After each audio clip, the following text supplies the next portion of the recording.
We just celebrated Rosh Chodesh Shevat. Rosh Chodesh Shevat, a month of very, very special energies. The Torah teaches us about one of the tribes by the name of Asher.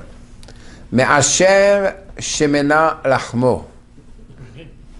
Vehu yiten ma'adane melech. Asher has a land which draws a lot of oil. Oil, we're talking about olive oil. Tovel bashemen raglo.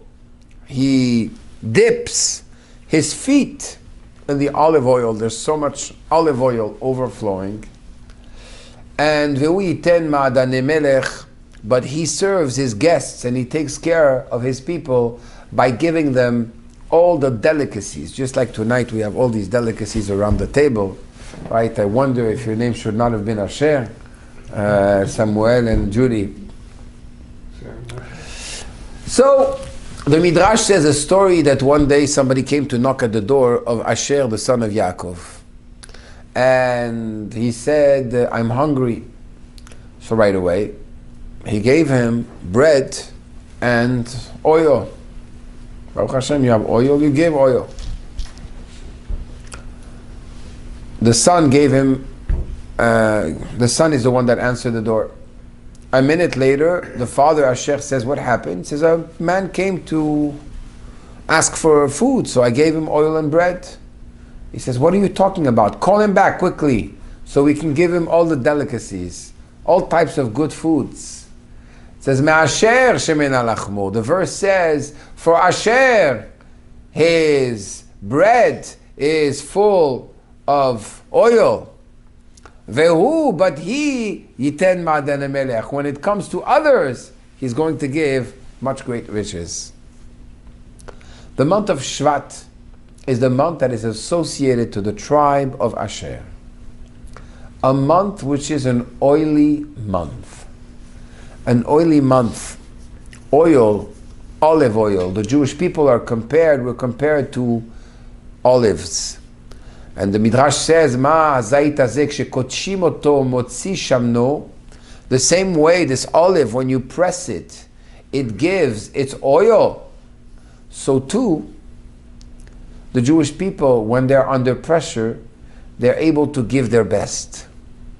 And what's interesting is the oil in the olive is contained in the olive. But even after you press it and you take it out, it's only once you light it that you really have a benefit, a true benefit of the oil, which is shemen. Shemen in Hebrew, which comes from the word shemini, which is the 8th level, which is above nature, which represents the intrinsic nature of oil, which rises to the top and at the same time is able to penetrate and go through and through and still keep its quality of being at the top. That is the month of Shevat. Shevat, it is said amongst the Hasidim, that is the Rashi Tevot, is the acronym for the words Shenishma Besorot Tovot, we should hear good news. At the same time, the words of the Ana Bechoach prayer, Shamrem, keep them, Barechem, bless them, Taharem, purify them. So here it's interesting, the order. Shamrem, keep them. Then bless them, Barechem. Then Taharem, purify them. Normally, in the Birkat, the Bracha of the Kohanim, we say, Yevarechecha Adonai V'Yishmerecha. We say the other order. Yevarechecha, may you be blessed, and may God protect you, V'Yishmerecha. Here we say the opposite. You should have protection and then blessing.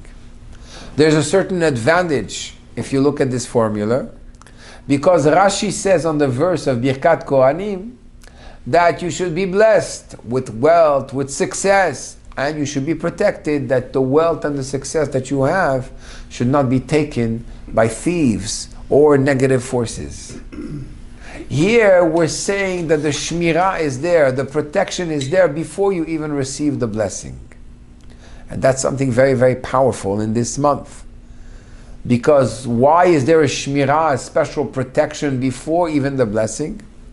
Because we're connected to the month that is connected to Asher, which represents oil. Because oil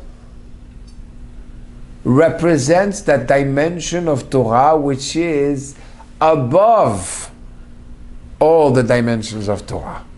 It represents the quintessence of Torah, which is Torah Chasidut. And therefore the protection is already there. You see, when you have the blessing and then the protection, it implies that I'm going to be able to conquer and have the blessing, but afterwards I need the protection. Maybe this means that my perspective in getting the blessing, my approach in the way I went to get the blessing, gives a possibility that there should be an attack and someone which is going to want to take away the blessing. While when my perspective is already a positive perspective, is a perspective which takes the high road, at that moment, I fear nothing. I already have the protection before I get anything. Because for me, whatever I get is already protected, because it's insignificant. What do I mean by insignificant? Our sages teach us, En ani ve'ashir ela bedat. Wealth is not measured by the bank account you have. It's not measured by the car you drive, and it's not even measured by the mansion you own on the ocean. No. Wealth is measured by your da'at, your connection in your mind, your perspective, your way of perceiving reality. That is wealth. You have an individual that sees always the dark side of the picture and sees no positive even when things are amazing. One day somebody wrote to the Rebbe after recounting the story of his life, his children, his grandchildren. He said, I have not had a good day in my life. I have no mazal. I'm not blessed by God. Parnassah is not working. The Rebbe writes back to him, I don't understand. You seem to contradict yourself at the beginning to the end of your letter. You first say that you have children and grandchildren, and then you say you've never had a good day and you're not blessed. What are you talking about? The perspective we have is what opens the mind. I'm going to give you an example. The example of tzedakah. You have a person that, for example, will not be able to give 10% of tzedakah. Why? It's too much. 10%. I made $1,000. You want me to depart and be left with 900? What is that saying basically? It's saying, in other words, in my mind, I'm not going to make more than 1,000, so I cannot give 100. But the person that can give 100 and 200, in his mind is going to make 2,000. So already that perspective is a perspective that breeds wealth and success.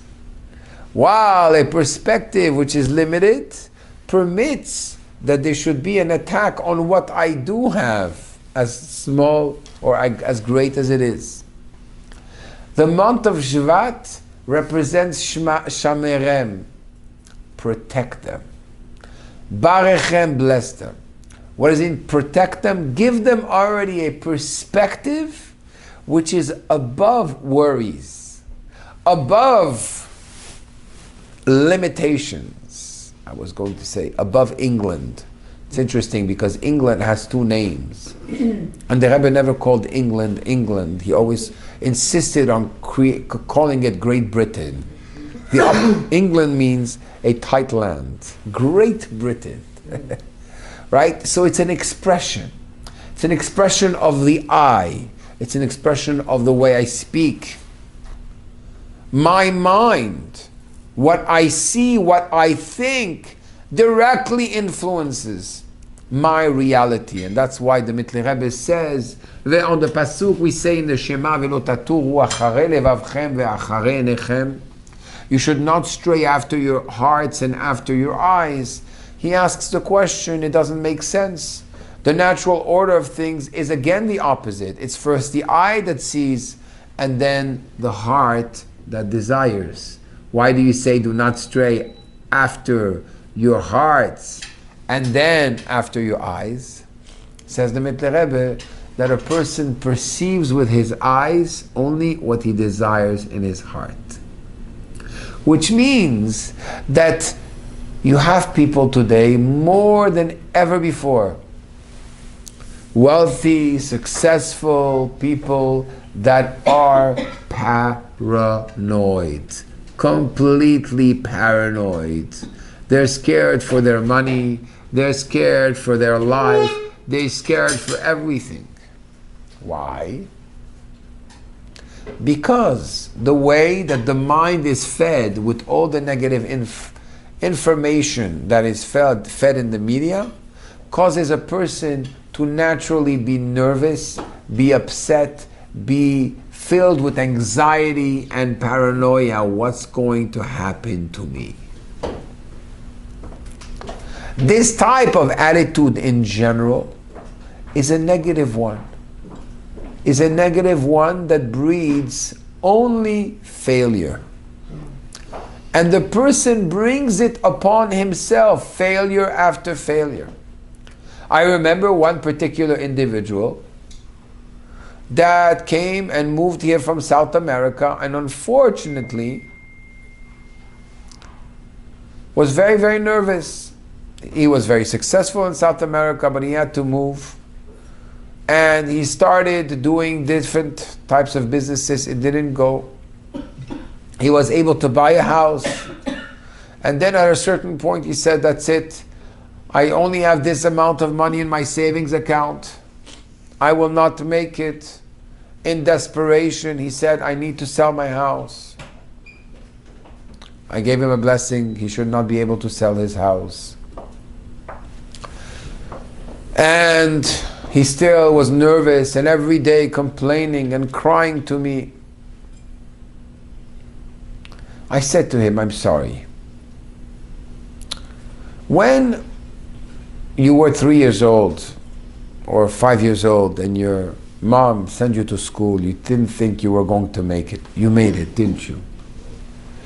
And when it came the time for your bar mitzvah, you were able to make it. You made it, didn't you? Yes. And when it came to finish high school, you made it, right? And God was there. And then you got married. She actually said yes, didn't she? And when you wanted to have a child, it happened again for the child. And when you wanted to buy a house, it happened. I don't understand. With such a history of coming through for you, God has come through for you so many times. These are just some major moments in your life. Why in the world would you start doubting God when it comes to this? Rejoice. But we do it all the time, every step of the way. If I believe that the best thing that could ever happen for me is happening right now, then I'm protected. Who am I protected from? I'm protected from my own self. My own self-destruction. And this is what it means, Shamrem Barechem. First, give me the possibility to absorb a new vision, the vision which is like oil. One which is able to be at the bottom, but never forget that you're connected to the top. That's the vision I want. A vision of Asher. Then Barechem. Then I'm blessed. The blessing is a much more enjoyable blessing. And then we have Taharem. then we could be purified. What does it mean to be purified? Purified means that till now I lived in a certain cocoon, in a certain environment, in a certain way of understanding. Now that I forced myself to look at the positive, to develop the power of positive perspective, like the book that I just finished writing and translated in Spanish and French. This is a non-paid commercial. One going out. That's another question. What is the name? To be or to become, develop the power of positive perspective. So, once I realize that I have to hold on to the positive, I am a transformed person. That's what it means to be purified. People imagine some type of reality of purified. I want to be purified. What's purified? Purified. I want to be out of this world. I don't want to have to do anything with this physical world. Basically, I want to be an angel. Come on. Go back on earth. Purified means I'm purified of my personal previous limitations.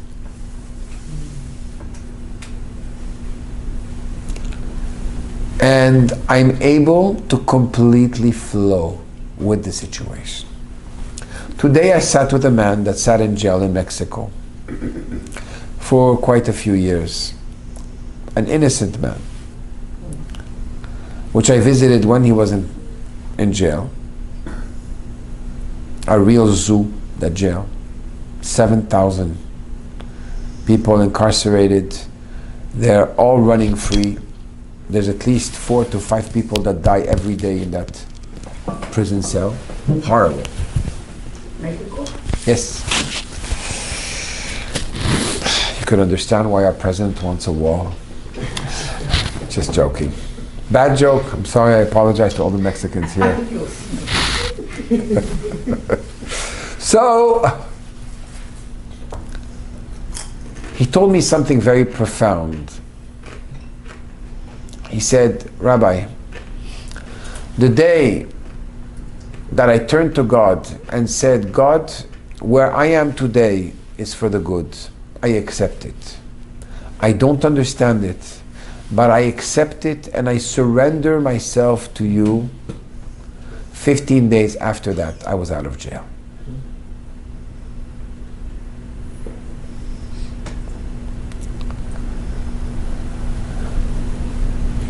Sometimes, most times, and most people, not sometimes, most times, and most people, feed on negativity. Having an appreciation and deciding to do what's called have a ruach shtut, a spirit of folly for the positive, a shtut de kedusha, a folly for holiness, and say, I decide to be stubborn. I'm going to be stubborn and I'm only going to accept the good and see the good and look for the good. I know a man that one day his wife was very, very, very upset for absolutely no reason whatsoever at him. Well, she was upset and she showed she was upset. The husband decided to take this attitude, and instead of falling prey to the nervousness and the stress and the upsetness of his spouse, he looked at her and said, how many sugars would you like in your coffee? With a smile. She looked and was taken aback. What do you mean? I'm being so mean to you. Why would you offer me a coffee?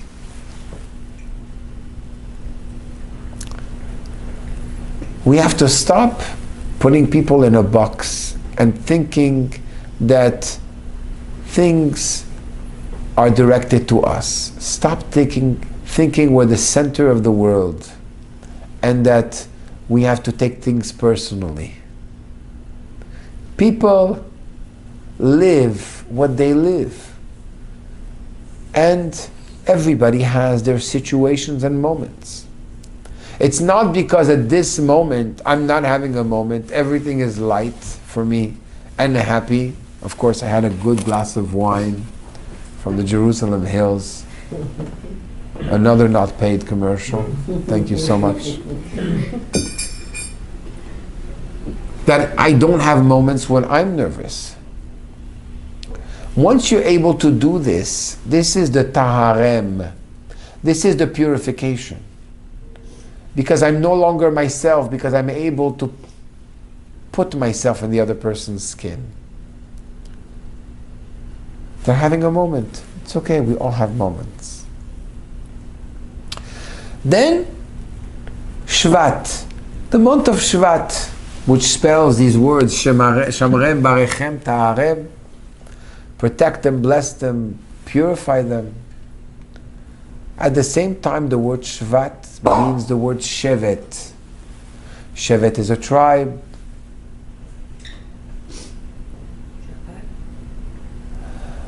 But really, Shevet is a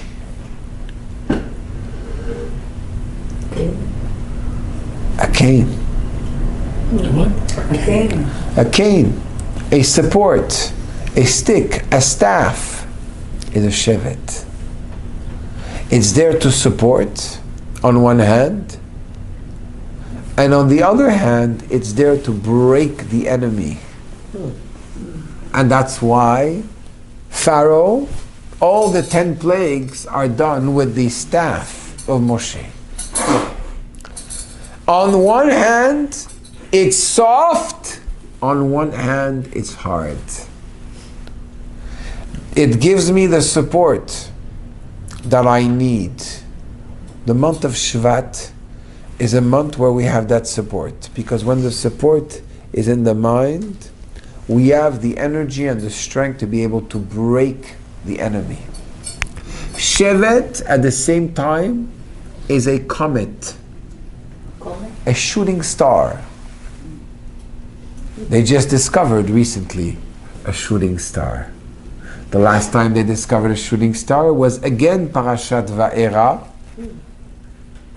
in the year 1978. Parashat Va'era. Interestingly enough, Admur HaZaken, the Alter Rebbe, in Torah Or speaks about the shooting star, which represents the concept of Hamshacha, drawing down blessing. We say special blessing when we see a shooting star. The month of Shevat is a month of blessing, of biracha. Why? There is a machloket, there is a discussion, a dispute between two rabbis in the Talmud of Rosh Hashanah, in the first teaching, the first Mishnah. When do we celebrate Tu B'Shvat? Do we celebrate Tu B'Shvat on Rosh Chodesh Shvat? Or do we celebrate Tu B'Shvat on the 15th of Shvat? Well, the word Tu B'Shvat means the 15th of Shvat, which means the new year for the trees. Why? What's the discussion? The discussion is that from Rosh Hashanah to Rosh Chodesh, you have 4 months. These are the 4 months of rain, which permit the tree to have enough irrigation to be able to form the fruits. So is it from the moment the rain was decided on Rosh Hashanah, and therefore 4 months later in Rosh Chodesh Shvat we should already celebrate the Rosh Hashanah for the trees? Or is it when the actual rain started falling, which is at the moment of Sukkot, which is Nidonim al Hamayim, when God judges the world on how much water we will have. The decision is that it's going to be on Tu B'Shvat. Tu B'Shvat, Rosh Hashanah la'ilanot, Rosh Hashanah for the trees. What is the message? What is the connection to this month? It says, Ki Adam etz hasadehu. Man is compared to a tree. Why? Because just like man is able to have an offspring, and that offspring can have an offspring, which can have an offspring, which can have an offspring, and it shows a certain dimension of eternity, so too with the tree. Once it gives us fruit, from that seed you can have a tree, which can bring a fruit, which can bring a tree, which can bring a fruit, etc., etc. And the growth is exponential. Somebody is stepping on my... thank you. No, really, that's all. We are not guilty. Quite honest, that time. So,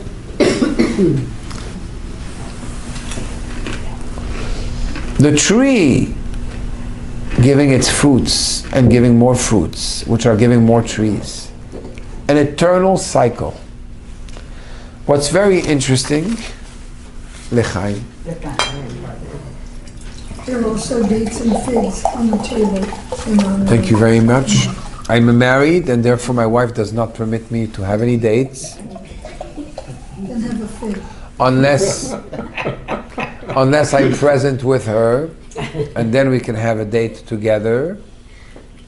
And the last time a fig was used was when Adam and Chava were in the Garden of Eden and they sinned, so they covered themselves with a fig leaf. So on these words, I'm going to hold back. Thank you very much. So on a more serious note, 2 weeks ago we had a rabbi that came to visit us from Eretz Israel. I don't know, for whatever reason, I just forgot the name. Very special rabbi. His father passed away at the age of 83? 93, I'm sorry. When he passed away, 1,000 people came to his funeral. The 1,000 people were all his children and grandchildren and great-grandchildren. Wow.